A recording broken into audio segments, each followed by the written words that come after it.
La Noël, c'est la naissance de Jésus-Christ. Tout comme cette petite fille, les chrétiens du monde entier célébreront ce 25 décembre 2015 la naissance du Sauveur du monde. L'église évangélique du Burkina Faso n'est pas restée en marge de cet événement. Les chrétiens de l'église de 601, de l'église d'Antenville et du temple Benaja ont célébré un culte d'action de grâce à l'Éternel pour lui dire merci pour tous ses bienfaits. Les uns et les autres sont venus effectivement pour commémorer l'anniversaire de la naissance de notre Seigneur et notre Sauveur Jésus-Christ, et que tout se passe bien. Les louanges, vous les entendez, en tout cas sont en train de monter vers Dieu, et je crois qu'il les agrée pour la gloire et l'honneur de son nom. Il a dit dans sa parole, il a dit à l'humanité, je mets devant toi le chemin de la vie et le chemin de la mort. Je mets devant toi le chemin de la malédiction et le chemin de la bénédiction. Et Dieu dit à l'humanité, choisis la vie afin que tu vives. Voici l'expression de l'amour de Dieu. Et nous pouvons dire aujourd'hui que Dieu n'est pas responsable des problèmes du monde d'aujourd'hui. Dieu n'est pas responsable de ce que le monde est en train de connaître aujourd'hui. Il a apporté sa solution aux problèmes du monde. Et c'est au monde de choisir la solution à ce problème qui est Jésus. Noël, c'est un témoignage à ceux qui ne sont pas chrétiens. C'est bien de faire la fête, c'est bien de se réjouir, c'est bien d'avoir des habits, c'est bien de donner des cadeaux aux enfants. Mais avant tout, Noël, c'est une occasion pour dire à ceux qui ne connaissent pas Christ que le Sauveur est né et leur témoigner de l'amour de Jésus-Christ. Et nous voulons interpeller tout un chacun à profiter de cette occasion de la fête de Noël pour rendre un témoignage de par nos actes et de rendre un témoignage à nos amis, à nos voisins, à tous ceux qui nous entourent. Le pays des hommes intègres a été secoué ces derniers temps par des troubles, mais la main de l'Éternel a été présente et 2016 est une année qui s'annonce avec de nombreux défis. Se rappeler qu'on est sauvé, se rappeler alors que Christ est à nos côtés, se rappeler que Emmanuel est avec nous, Dieu est avec nous. Ne jamais rejeter cela, ne jamais douter de cela, ne jamais ignorer cela, mais s'approcher de plus en plus alors à Emmanuel et lui dire, Emmanuel, tu es avec nous, Dieu est avec nous. C'est une réalité, ce n'est pas du mensonge, nous le croyons et nous mettons notre foi en pratique et nous le confessons. Que Dieu soit au Burkina et que les Burkinabés sachent et l'acceptent, voilà, dans leur vie, et nous verrons toujours sa présence parmi nous. Et pour cette année, nous sommes vraiment dans la joie pour le Burkina parce que nous fêtons Noël dans la paix. Nous sommes passés par des moments difficiles, mais le Seigneur a intervenu et nous voulons lui être reconnaissants pour ce qu'il a fait pour notre pays. En cette fin d'année, nous voulons, pour l'église de 601, l'église de l'Assemblée de Dieu 601, et pour les fidèles, leur dire qu'en 2016, notre thème, c'est de répondre à l'appel du Seigneur. Comme Isaïe l'a fait en disant « Seigneur, me voici, envoie-moi ». Nous voulons que durant cette année 2016, nous puissions envoyer beaucoup dans nos écoles bibliques et sur le champ missionnaire. Tous ont péché et sont privés de la gloire de Dieu. Emmanuel, Dieu parmi les hommes, ôte le péché de tous les hommes sans distinction d'âge, ni de sexe, ni de statut socio-professionnel.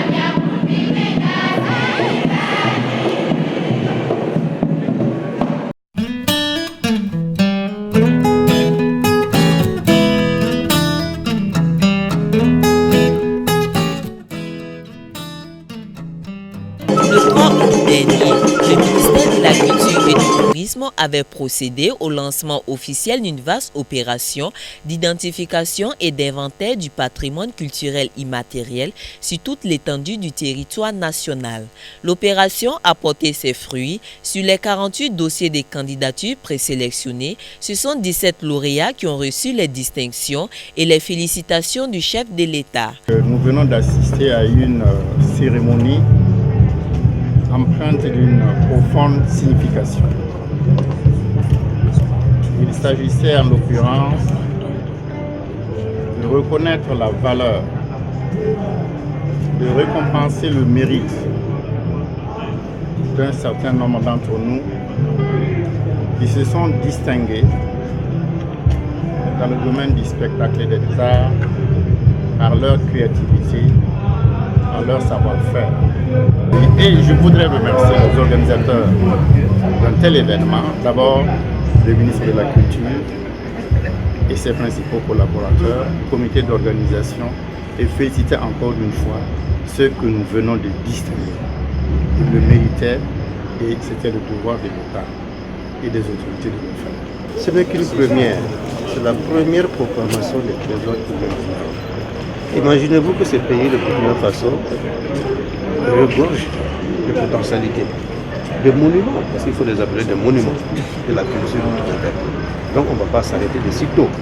D'ici 2 ans, nous allons encore procéder à une autre proclamation.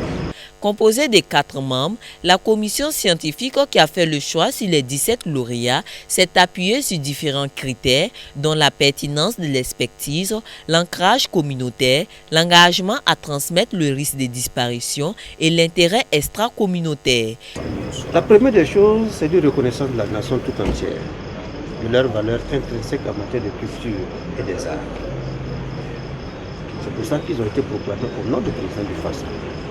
La deuxième des choses, ce que nous leur demandons, c'est d'être en position d'enseigner ce que leur savoir-faire aux plus jeunes. Et c'est la philosophie de toute la question. Nous n'avons pas besoin que nos anciens disparaissent. Et on se dit que c'est une bibliothèque qui a brûlé, on n'a plus rien. Il faudrait que ces 17 que nous venons de proclamer soient en position donc d'enseigner leur savoir-faire aux plus jeunes. Et ça, c'est extrêmement important. La troisième des choses, la reconnaissance des écarts veut dire aussi que nous leur apportons un minimum de soutien matériel et financier. Il importe aussi que vous vous intéressiez à ça. Parce que celui qui veut connaître là, c'est lui qui court vers celui qui connaît. Et pas souvent en sens inverse en Afrique en trois. Il faut aller s'asseoir aux côtés des vieux et demander le savoir. Mais les vieux ont l'obligation aussi d'appeler les enfants pour laisser cet héritage précieux que sont nos valeurs culturelles. Vous voyez aujourd'hui, nous sommes envahis par la culture étrangère à tel point que nous courons à la déperdition. Mais si les aînés que nous sommes, si nous nous enfermons sur nos connaissances et nos savoir-faire, nous disparaissons. C'est un pan de la culture africaine, pas seulement burkinabé, un pan de la culture africaine qui s'en va. À tel point que, à long terme là, notre culture peut disparaître. Et c'est dommage. Le système des trésors humains a été institué au Burkina par décret le 23 octobre 2013. Ces 17 premiers trésors humains du pays des hommes intègres sont des hommes et des femmes qui sont dotés de connaissances et de compétences dans le domaine du patrimoine culturel immatériel et qui sont appelés à créer des tribunes de transmission de leurs savoirs aux jeunes générations.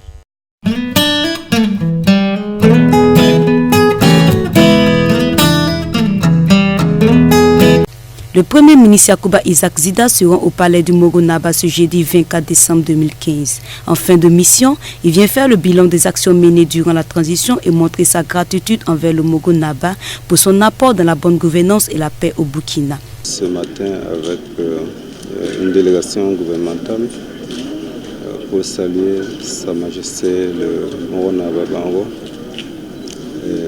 pour lui exprimer notre reconnaissance pour les efforts qu'il a consentis pour accompagner le gouvernement de la transition durant tout son mandat. Comme vous le savez, la transition est à son terme. Nous avons accompli la mission qui nous avait été confiée par l'ensemble du peuple burkinabé. Donc il était tout à fait indiqué lorsque quelqu'un vous envoie à une mission, parce que vous revenez, vous lui faites le compte rendu. Michel Kapano, Bam Sentar Senao pour Tondo, mais on tondo tourna en Chewa, à la Batina Unido, la Tunsuliano, à Shingale Boame, à Bosco Lebowame, tuning the Jelem to one and Wall of Nore, Beijing of the Gental Shuri, la Torso, la Sumari Batilor, Tilinda, of Mengapam, the Laffy, Norita Woko.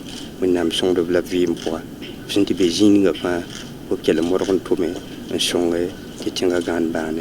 Le Premier ministre sera ensuite chez le grand imam et là aussi réitère sa reconnaissance pour les prières faites à l'endroit de la paix au Burkina. Par devoir de reconnaissance, pour traduire toute notre gratitude à l'imam Sana et au président de la communauté musulmane et à l'ensemble de la communauté musulmane du Burkina Faso, parce que en novembre 2014, nous sommes venus ici alors que le pays était en ébullition, en profonde mutation. Nous leur avons demandé leur bénédiction, nous leur avons demandé en son temps leur accompagnement. Et vous avez vu que durant cette année de transition, nous avons connu des difficultés de tout genre, mais en tout cas, ils n'ont jamais manqué de nous soutenir par leurs prières, par leurs bénédictions et de toutes sortes. Et voilà, tout cela nous a permis donc d'arriver à bon port. Le Premier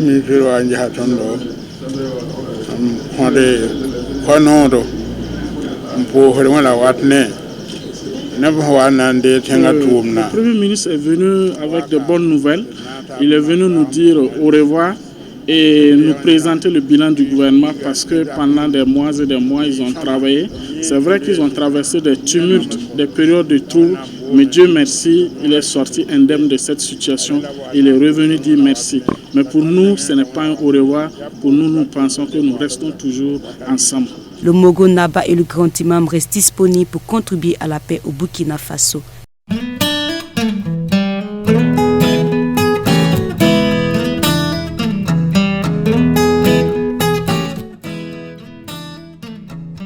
Excellence, Monsieur le Président de la Transition, quand tout sera peut-être oublié de la transition, les réformes de la justice par leur taille devront rappeler que vous n'avez pas dormi, que vous n'avez eu d'autre calcul que celui de l'intérêt commun. La révision constitutionnelle de la loi numéro 072/CNT et sa promulgation par décret le 6 novembre dernier consacrant la séparation formelle du pouvoir exécutif et judiciaire est l'un des jalons posés par les autorités de la transition. Désormais une réalité, la justice au burkinabé est réformée et cela au grand plaisir de ses acteurs. Depuis votre arrivée à la tête de la transition, vous vous êtes personnellement investi pour l'indépendance de la justice. Vous avez marqué votre attachement à la lutte contre l'impunité à travers l'annonce de la réouverture de certains dossiers de crimes de sang et de crimes économiques, la facilitation de l'exhumation des restes du président Thomas Sankara, la relecture des textes de la Haute Cour de justice pour la rendre plus fonctionnelle. Votre présence physique à pratiquement toutes les sessions du Conseil supérieur de la magistrature. Votre engagement personnel à faire adopter les décrets d'application des lois organiques du CSM et du statut de la magistrature, notamment le projet de décret relatif à la grille indiciaire et à la grille indemnitaire des magistrats. Nous vous en sommes très reconnaissants. Ces efforts ont été faits en tandem avec Madame la ministre de la Justice, des droits humains et de la promotion civique, garde des Sceaux, à qui nous rendons aussi un vibrant hommage. En effet, elle n'a ménagé aucun effort pour engager une œuvre titanesque, la tenue des États généraux de la justice, ayant abouti à l'adoption du Pacte national pour le renouveau de la justice, dont vous êtes le premier signataire, Excellence, Monsieur le Président. Je suis content de pouvoir profiter de cette occasion, la dernière, pour d'abord vous saluer et vous dire que dans toute la mesure du possible, nous avons été disponibles chaque fois que cela était nécessaire de vous rencontrer et d'aider aussi à résoudre les problèmes de la magistrature parce que nous sommes conscients de l'importance de votre fonction, de l'importance de votre département. 15 innovations majeures en sont jugées par leur nature et leur caractère de révolutionnaire. Les magistrats dans les juridictions sont désormais évalués et notés par leurs supérieurs hiérarchiques immédiats, alors qu'avant, c'est le ministre de la Justice qui donnait la note chiffrée. Les chefs de juridiction, sièges et parquets, y compris les chefs des hautes juridictions, seront désormais désignés par le Conseil supérieur de la magistrature sur appel à candidature avec des critères définis pour chaque profil. La nécessité de motiver désormais par écrit toute affectation pour nécessité de service. L'impossibilité pour tout magistrat de faire désormais plus de 5 ans au même poste et au sein de la même juridiction, sauf pour les cours d'appel et les hautes juridictions. L'impossibilité pour le magistrat, même en disponibilité de faire de la politique. Il n'y a donc désormais qu'une seule option pour le magistrat qui veut faire la politique, c'est la démission. L'acquisition du principe de relèvement du traitement des détenteurs du pouvoir judiciaire pour leur permettre d'être au même niveau de considération que les détenteurs des autres pouvoirs. La suppression de l'autorité du ministre de la Justice, jusque-là consacrée sur les parquetiers. La révision de la durée de formation des auditeurs de justice qui passe de 2 à 3 ans. La suppression de l'exclusivité de la saisine du Conseil de discipline, jusque-là accordée au ministre de la Justice pour l'étendre aux chefs de cour et aux particuliers qui, à l'occasion d'une situation les concernant, reprocheraient des manquements déontologiques à un magistrat.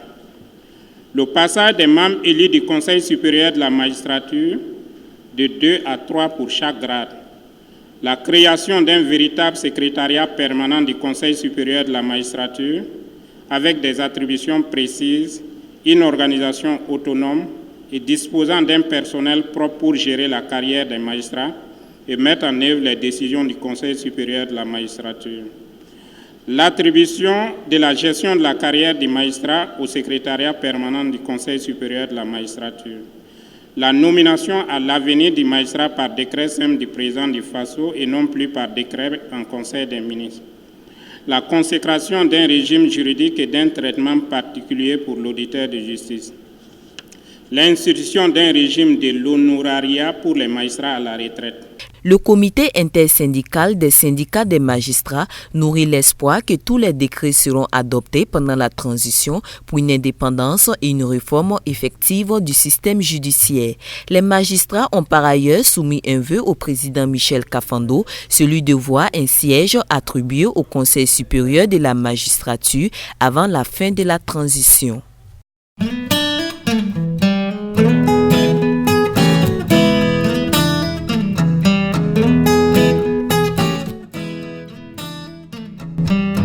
Hier lundi, dans la soirée, Michel Kafando a reçu successivement le bureau de l'Association des anciens ambassadeurs à la retraite et l'Association de l'Académie des sciences du Burkina, tous venus féliciter le président pour la réussite de la transition et lui remercier pour sa contribution dans chacun de leurs mouvements. Nous sommes venus rencontrer le président qui a bien voulu, malgré l'extrême charge de son agenda en tant qu'association des ambassadeurs du Burkina à la retraite, pour le remercier pour sa contribution à la création de notre association, d'une part, le féliciter pour la mission qu'il a brillamment exécutée à la tête de la transition, et aussi faire des plans, parce qu'il doit nous revenir en tant que membre,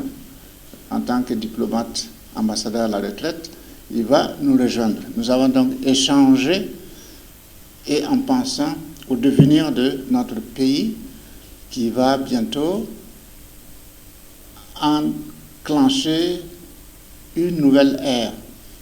Et ce sont toutes ces perspectives que nous avons évoquées avec le président. Naturellement avec peut-être un tropisme vers ce que nous savons faire, à savoir les relations internationales et la diplomatie de notre pays. L'objet de notre visite, c'est que l'Académie des sciences, arts, lettres et culture du Burkina est une institution rattachée à la présidence. Et nous avons souhaité rencontrer Monsieur le Président pour lui dire que nous sommes maintenant reconnus par la loi et que nous souhaitons jouer pleinement notre rôle. Bien sûr, en tant qu'Académie des sciences, arts, lettres et culture du Burkina, notre rôle premier, c'est d'être une structure conseil pour le gouvernement et pour des structures privées ou autres. Mais je dois rappeler son caractère apolitique, asyndical, tous les arts dont vous pouvez imaginer. Ce mardi, dans la matinée, le président du Faso a reçu 3 structures représentant les blessés de l'insurrection des 30 et 31 octobre 2014 et du putsch manqué du 16 septembre 2015. Tous sont venus remercier le président du Faso et lui demander également d'introduire leur plaidoyer sur la justice des blessés des 30 et 31 et du putsch manqué aux nouvelles autorités qui seront installées dans les jours à venir. Enfin, nous avons demandé à le rencontrer ce matin, tout d'abord pour le féliciter d'avoir mené à terme la transition. Et nous sommes venus pour le féliciter également pour toutes les mesures qu'il a pu faire prendre. Il y a eu des lois qui ont été votées pour accompagner nos martyrs, les familles des martyrs. Donc nous avons essayé d'échanger sur beaucoup de points avec lui. Et vraiment, on est très content de tout ce qu'il nous a promis, parce que c'est un président qui s'est bien débrouillé depuis le début de la transition jusqu'à maintenant. Et il a bien fait, il y a eu des lois, comme je l'ai dit. Et maintenant, nous avons demandé au président de prendre beaucoup de mesures encore, parce qu'il ne lui reste pas beaucoup de temps pour partir. Alors, nous voulons bien qu'il nous aide encore à faire en sorte que toute la justice soit rendue à nos martyrs, et éventuellement dédommager les familles à la hauteur.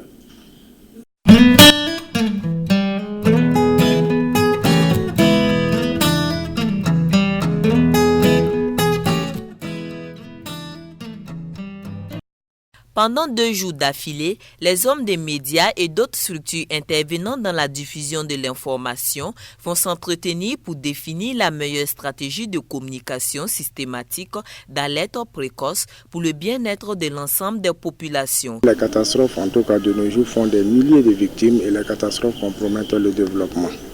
Alors pour réduire les pertes en vies humaines, il est important pour nous de mettre en place un dispositif d'alerte précoce qui permettra en tout cas d'informer les populations à temps afin qu'elles abandonnent tout ce qui constitue des zones à risque ou même se mettre à l'abri lorsque une catastrophe s'annonce dans une localité donnée.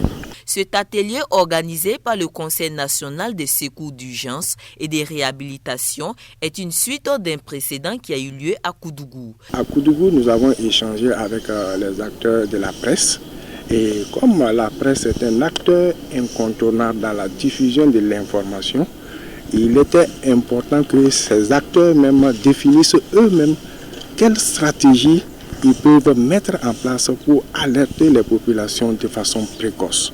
Et à Koudougou, nous avons abouti à des conclusions vraiment très intéressantes où la presse s'est engagée à faire en sorte que tout ce qui concerne l'information climatique soit rapidement mis à la disposition de la population. Et ce qui a un peu fait le débat, et comment financer ces genres d'activités qui peuvent être mises à la disposition de la population de façon précoce. Et à Koudougou, nous n'avons pas abouti à un accord consensuel. Donc aujourd'hui, nous allons encore réfléchir sur la stratégie. Tout comme certains pays africains, le Burkina Faso bénéficie grâce au PNUD du projet sur le renforcement de l'information climatique et du système d'alerte précoce en Afrique pour l'adaptation au changement climatique, dont la principale finalité est le renforcement des capacités de suivi météorologique, climatologique et hydrologique afin de répondre aux conditions météorologiques extrêmes et la planification de l'adaptation au changement climatique au niveau local, régional et sur toute l'étendue du territoire national.